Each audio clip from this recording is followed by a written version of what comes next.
తిరుమల లడ్డు వ్యవహారంలో రాష్ట్ర ప్రభుత్వం ఏకసభ్య కమిషన్ ఏర్పాటు చేయడాన్ని సవాలు చేస్తూ బీజేపీ సీనియర్ నేత సుబ్రహ్మణ్య స్వామి సుప్రీంకోర్టులో వేసిన పిటిషన్ని కోర్టు కొట్టివేసింది. ఏకసభ్య కమిషన్ ఏర్పాటును ఆమోదించినటువంటి పరిస్థితి.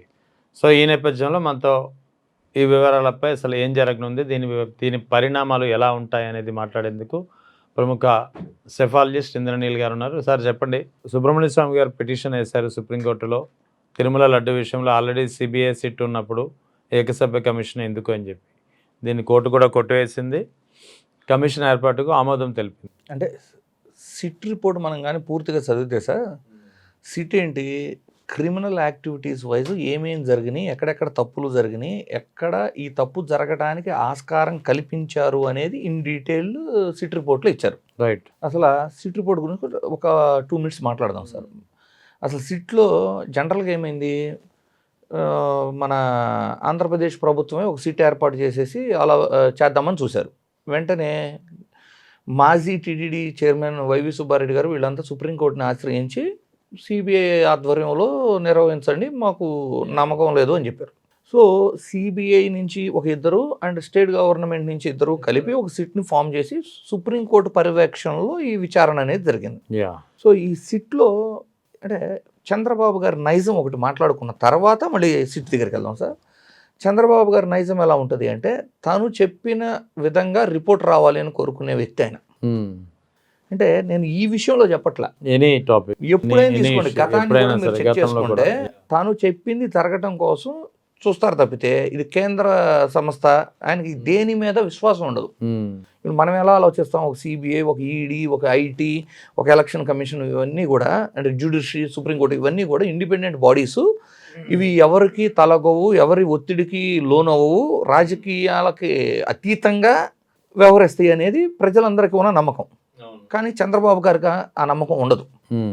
గతంలో ఎప్పుడైతే ఎన్డీఏ కూటమిలో నుంచి బయటకు వచ్చారో వెంటనే జనరల్ కన్సెంట్తో సిబిఐ ఆంధ్రప్రదేశ్లో ఎంటర్ అవటాన్ని నిషేధించాడు. ఎగ్జాక్ట్లీ గుర్తుంది. అంటే ఆ రోజు సిబిఐ మీద నమ్మకం లేదు ఆయనకి. అవును, నమ్మకం లేదు అంటే ఇండైరెక్ట్గా ఆయన ఏం చెప్పదలుచుకున్నారు, సిబిఐ అనేది బీజేపీ చేతిలో ఉంది, బీజేపీ వాళ్ళు ఏది చెబితే అది సిబిఐ చేసిద్దనే ధోరణే కదా ఆ రోజు మనకు అర్థమైంది. ఎగ్జాక్ట్లీ. మళ్ళీ ఆంధ్రప్రదేశ్ బైఫర్కేషన్ అయ్యి మనం సపరేట్ అయ్యాం. ఆల్ ఆఫ్ షడను అంటే ఈయనేమో ఓటుకు నోటు కేసులో ఈయన పేరు కూడా వచ్చింది. అవును, రేవంత్ రెడ్డి గారు అయితే రెడీ హ్యాండెడ్గా విత్ విజువల్స్ వచ్చారు, ఈయన పేరు కూడా ప్రస్తావనకు వచ్చినప్పుడు అప్పటికి కేంద్రము శివరామకృష్ణన్ కమిటీని ఏర్పాటు చేసి ఎక్స్పర్ట్స్ టీమ్ను ఒకటి పెట్టి కమిటీని పెట్టి రాజధాని ఎక్కడ ఫామ్ చేస్తే బాగుండిద్ది అని జరుగుతుంది కమిటీ. అవును. ఇంకోటి గుర్తుపెట్టుకోవాల్సింది ఏంటంటే, బైఫర్గేషన్ బిల్లులో మన కొత్త రాజధానికి నిర్మాణానికి అయ్యే ఖర్చును కేంద్రం భరించాలని కూడా ఉంది. అవును. మరలా మొదటి 10 సంవత్సరాలు హైదరాబాద్ ఉమ్మడి రాజధాని అని ఉంది. ఆ తర్వాత కూడా హైదరాబాదులో ఉమ్మడి ఆస్తుల్లో మన షేర్ మనకి ఇవ్వాలి అనేది కూడా ఉంది. అవును. వీటన్నిటినీ అంటే ఇన్ని బెనిఫిట్స్ను వదిలిపెట్టేసి ఆల్ ఆఫ్ షడను ఆయన ఏం చేశారు, తనకు కావాల్సిన తను అనుకున్న ప్రాంతంలో రాజధాని పెట్టడం కోసం నారాయణ కమిటీ అని కొత్తది స్టేట్ బాడీని ఒకటి ఫామ్ చేసేసి శివరామకృష్ణన్ కమిటీ పూర్తి రిపోర్ట్ ఇవ్వకముందే కంప్లీట్ చేసేసి నారాయణ కమిటీ అమరావతి మాకు ఏకైక రాజధాని అనే విధంగా చెప్పేశారు.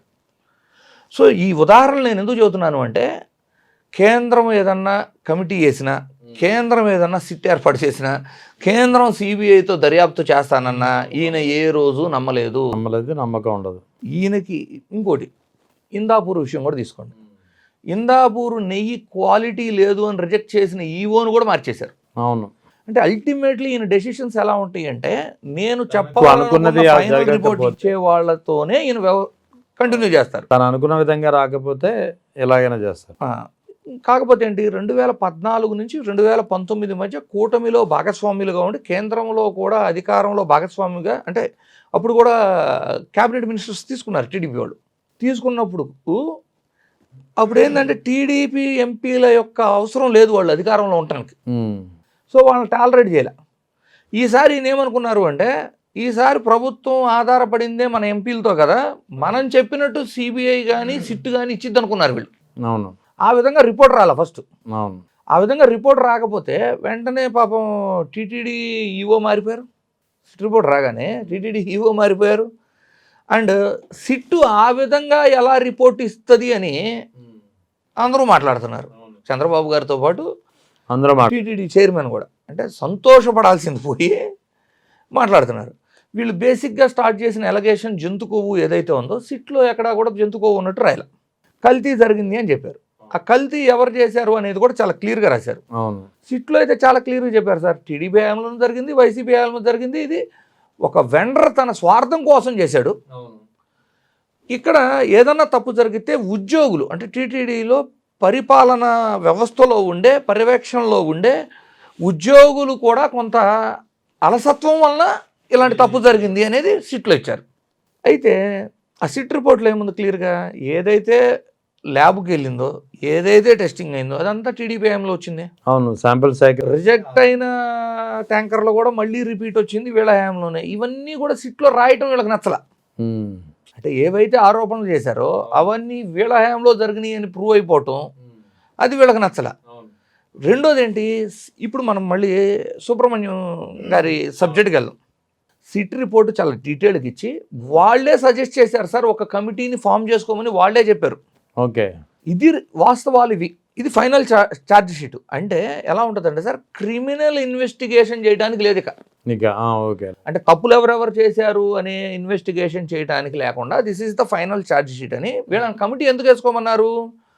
పరిపాలనలో పర్యవేక్షణలో జరుగుతున్న తప్పులు అంటే టెండర్ ప్రాసెస్లో ఎక్కడ తప్పులు జరిగినాయి ఇలాంటి వాటిని కరెక్ట్ చేసుకోవడానికి అధ్యయనం చేయడానికి కమిటీ వేసుకోమన్నారు. అంటే ఇన్ ఫర్దర్ ఎటువంటి రిపీట్ కాకుండా ఉండటానికి ఇలాంటి వాటికి అధ్యయనం చేసుకోవడానికి కమిటీ వేసుకోమన్నారు. వీళ్ళు కూడా కమిటీ వేసేటప్పుడు చాలా క్లియర్గా రాశారు తెలుసా, ఏకసభ్య కమిటీ లాగా ఒక మెంబర్ని పెట్టి ఆ సిట్ రిపోర్టుని అధ్యయనం చేయడానికి అన్నారు. అంటే సిట్ రిపోర్టుని అర్థం చేసుకోవటానికి అని అర్థం చేసుకోవాలమ్మా. అంటే ఎంత ఫూలిష్ అంటే, ఇప్పుడు ఎక్కడెక్కడ మిస్టేక్స్ జరిగినాయి, రిపీటెడ్గా అలా జరగకుండా ఉండాలంటే ఏం చేయాలి, ఇవి కదా చేయాలి. అవును. అయితే వీళ్ళు ఏం చేశారు, దాంట్లో ఇంకొంచెం ఎక్స్టెన్షన్గా 45 days పెట్టి మళ్ళీ విచారణ చేసే పరిస్థితి కూడా అంటే విచారణకు కూడా అవకాశం ఉండే విధంగా కమిటీ ఫామ్ చేశారు. సో సుబ్రహ్మణ్య స్వామి గారు సుప్రీంకోర్టులో పిటిషన్ వేయటం వలన ఏమైందంటే, సుప్రీంకోర్టు చాలా క్లియర్గా ఈరోజు ఇన్స్ట్రక్షన్స్ ఇచ్చింది. ఇప్పుడు అందరూ ఏం రాస్తున్నారు, సుప్రీంకోర్టులో సుబ్రహ్మణ్య స్వామి గారు వేసిన పిటిషన్ కొట్టేశారు, ఆయనకి షాక్ తగిలింది, ఇది రాస్తున్నారు. సుప్రీంకోర్టు ఏం చెప్పింది, క్రిమినల్ ఇన్వెస్టిగేషన్ కంప్లీట్ అయిపోయింది, అది సపరేట్గా జరుగుతుంది, అది కోర్టులో ఉంది కాబట్టి ఈ కమిటీ అనేది పరిపాలన పర్యవేక్షణలో మాత్రమే విచారణలు చేసుకొని దాంట్లో మెరుగుపరుచుకోవటానికి ఈ కేసుకి సంబంధం లేదు, ఈ రెండు సపరేటు మీరు చేసుకోవచ్చు అని. అంటే ఇప్పుడు వేసిన పిటిషన్ ద్వారా ఒక క్లారిటీ అయితే వచ్చింది, మళ్ళీ కొత్తగా దీన్ని ఇన్వెస్టిగేషన్ చేయొద్దు అంటే బలవంతంగా కొంతమందితో చెప్పించి వైఎస్ఆర్సీపీ నాయకుల పేర్లు రాపిచ్చి వైసీపీ వాళ్ళ ఇన్వాల్వ్మెంట్ ఉంది అని చెప్పించి, ఏదైతే మొదటి రోజు సెప్టెంబర్ 18వ తారీఖున ఏ దురుద్దేశంతో అయితే వీళ్ళు ఒక స్టాండ్ తీసుకొని స్టార్ట్ చేశారో ఆ స్టాండ్ బలవంతంగా తేవడానికి అవకాశం లేదు. ఆ క్లారిటీ అయితే వచ్చింది కదా. వాళ్ళు ఏం చెప్పారు, పరిపాలన పర్యవేక్షణకి సంబంధించి ఎక్కడెక్కడ తప్పులు జరిగినాయో వాళ్ళని విచారణ చేసి తగు చర్యలు తీసుకోవటానికి ఈ కమిటీకి హక్కులు ఉన్నాయి. కానీ క్రిమినల్ యాక్టివిటీ వైజ్ ఈ ఎంటైర్ సిట్ రిపోర్ట్ మీద మొదటి నుంచి మళ్ళీ చేయడానికి, కొత్త వాళ్ళని ఇన్వాల్వ్ చేయడానికి లేదు అనేది చాలా క్లియర్ స్టాండ్ సార్ ఇది. రైట్. అంటే సుప్రీంకోర్టులో ఆయన వేయకపోయి ఉంటే వీళ్ళు దాన్ని కూడా ఇంక్లూడ్ చేసేవాళ్ళు కదా. ఇప్పుడు మళ్ళీ చేసేవారు, మళ్ళీ మొదటి నుంచి మీరు ఇందాక అన్నట్టు చేసేవాళ్ళు కదా.